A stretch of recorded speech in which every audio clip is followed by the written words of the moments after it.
You know, it's interesting. It is this fascinating colloquialism. It's a phrase that was established actually in the 1800s when the buildings were built really tall in New York, but the ceilings and, the layers between the little matching apartments, which were perfectly matched, were really thin. What would happen is at the end of the workday, someone could come home and they would take their shoe and they would drop it down, and the person above would hear and they would think, you know what, it's only a matter of time until the other shoe drops. And how often we can start believing that. So that's common in our culture. It's a phrase we use.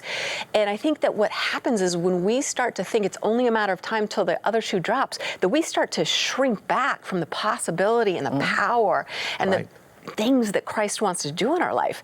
I think if there was anybody in the Bible who really kind of thought, you know what, it's only a matter of time till the other shoe drops, it was the Israelites. I mean, these were guys who had been abused. They were in human trafficking.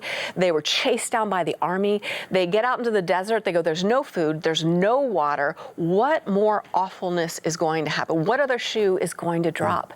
And yet, if you look in their journey, we see that Christ actually redeems their suffering.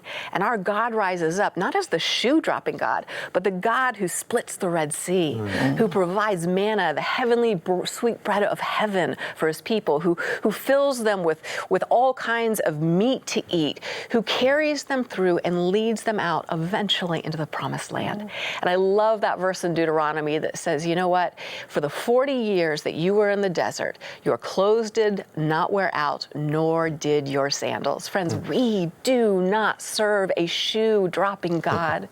We serve a God who comes to our aid, who provides for us. And it's often not in the ways that we think it will be, and it's probably not in the ways that it was in the last season. I know for in the last season of life, pre-pandemic, there was so much provision, and you could make a savings plan and have a budget and do all of these things. Okay. All of that has been wiped away. And now my husband and I are in that place of depending on God for a daily provision. And what that does is that makes us so much more dependent on him. And it's hard and it's beautiful, and I'm grateful.